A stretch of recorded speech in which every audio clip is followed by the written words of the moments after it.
Je vais calculer cette primitive au moins deux façons. Dans plusieurs vidéos, je vais faire une première façon et qui ne va pas exiger de trop grands calculs. C'est une intégration par pratique. Vous savez bien, quand j'ai somme de U dV, ça fait UV moins somme de V dU. Maintenant, à bien remarquer, et quand vous avez la racine carrée de 1 plus x carré, la dérivée de cette fonction est plus facile à calculer que de trouver sa primitive. Eh bien, je vais prioriser la racine carrée ici par rapport, c'est comme si là on a un 1 que je multiplie par la racine carrée. Eh bien, ça va faire ici U égale à racine carrée de 1 plus x carré, dont la dérivée U', donc disons du, du égale à la dérivée de ça, vous avez c'est 2x sur 2 racine carrée de x carré plus 1. Bon, au moins, je vous fais le crédit de calculer cette dérivée. Donc, ça fait x sur x carré. Alors, racine carrée de x carré plus 1. Et bon, puisque j'ai les différentiels ici, je mets un dx. Et là, il reste ici un 1 par dx. Je vais appeler ça un dv. Donc, dv égale à dx.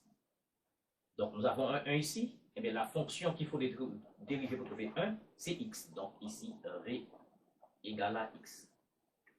Eh bien, ça fait quoi? Ça fait uv. D'accord? Uv, ça fait x. Racine carrée de 1 plus x carré. Moins somme de v du. V du, voici des v du. Ça fait x carré sur racine carrée de x carré plus 1 et ceci de x.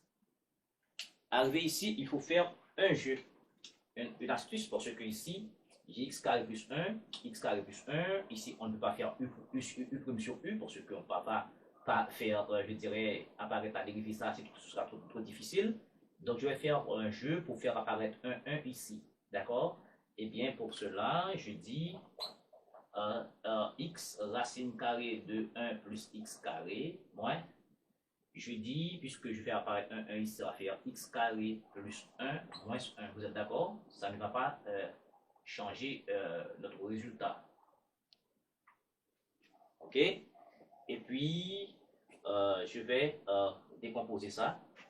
Ça va faire x racine carrée de 1 plus x carré moins x carré plus 1 somme de x carré plus 1 sur racine carrée de x carré plus 1. Et puis, de l'autre côté, il va rester moins somme de dx sur racine carrée de x carré plus 1. Vous voyez, je fais une décomposition. C'est comme si j'ai un a plus b sur c, ça fait a sur b. D'accord, c'est comme si j'avais a plus b sur c, qui fait a sur c plus b sur c. Vous voyez, c'est ça que j'ai fait là. Rapidement, eh bien, ici, si je rends rationnel, d'accord, c'est le dénominateur ici, ça va rester tout simplement i égale à x racine carrée de 1 plus x carré ou bien x carré plus 1. Ça va me donner exactement moins, alors bien entendu il y a une somme, ça va me donner exactement moins racine carrée de 1 plus x carré. D'accord? Vous êtes d'accord avec ça, hein? Vous êtes d'accord? Ça va rester tout simplement. Je multiplie le numérateur par le conjugué de ça et le ça par son conjugué. Je vais simplifier par x carré plus 1, donc il va rester ça seulement. Et puis dx, d'accord? Et puis moins ici, ce terme-là, est dx sur racine carrée de 1 plus x carré. Et vous êtes d'accord? À bien regarder, ici, ça, d'accord? Il n'y a pas tout que ça. C'est la même chose qu'on a là.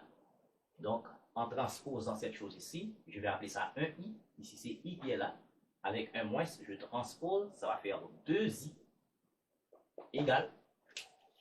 Ça, ici, ça fait x racine carrée de 1 plus x carré. OK? Mais, à bien remarquer ici, j'ai 1 sur racine carrée de 1 plus x carré. Là, ça demande une petite connaissance sur les fonctions hyperboliques et surtout les fonctions hyperboliques inverses ou bien indirectes. Donc, la fonction que je dois dériver pour trouver 1 sur racine carrée de 1 plus x carré n'est autre qu'une fonction que j'appelle un argument de SHX. Ça, c'est un petit peu dur, d'accord, pour les débutants, mais je peux vous donner un lien où j'ai démontré, d'accord, la dérivée des arguments. Et pourquoi on a un argument? C'est une fonction réciproque de sinus hyperbolique, c'est quoi sinus hyperbolique, etc. Donc ça demande beaucoup, je dirais, de réflexion dans les mathématiques sur les fonctions hyperboliques. Et puis rapidement, et ceci plus une constante c. Donc i, ici, ça fait 1 demi x racine carrée de 1 plus x carré moins 1 demi argument, d'accord, de sinus hyperbolique, d'accord, plus c. Là encore, si vous avez un peu de capacité pour comprendre, alors ça c'est SHX, argument, pardonne-moi, c'est argument, d'accord, de SHX, l'écriture logarithmique de argument. Maintenant, pour tout le monde, d'accord, on peut encadrer ça, mais si on veut aller plus loin, on peut donner l'écriture logarithmique de argument de sinus hyperbolique. Donc, argument de sinus hyperbolique de x égale à, d'accord, c'est x plus racine carrée de 1 plus x carré. Donc là, on a trouvé les résultats, mais si vous voulez écrire autrement, je pourrais dire tout simplement i égale à 1 demi x racine carrée de 1 plus x carré moins 1 demi ln, d'accord, x plus racine carrée de 1 plus x carré, et ceci plus une constante. Voilà. Et puis pour d'autres, on peut écrire ça autrement, on peut faire passer ça ici, en racine carrée, etc., etc. Bon, c'est simple, d'accord, il y a d'autres plein de façons de faire. Donc ça, c'est la première façon. J'ai utilisé là une intégration par partie. Jusque-là, il n'y a aucun problème. C'est ici que je fais un jeu, d'accord, pour faire apparaître x carré plus 1 sur racine carrée x carré plus 1 en ajoutant plus 1 moins 1. Arrivé ici, je rends rationnel, je multiplie x carré plus 1 par racine carrée x carré plus 1, et puis racine carrée x carré plus 1 par lui-même, et ça va faire apparaître un x carré plus 1 ici, et x carré plus 1, je simplifie, il va rester tout simplement ça. Et puis rapidement, d'accord, ce terme-là, et bien moins ce terme-là, et ça n'est autre que la primitive originale que j'ai là, je remplace par i et je transpose.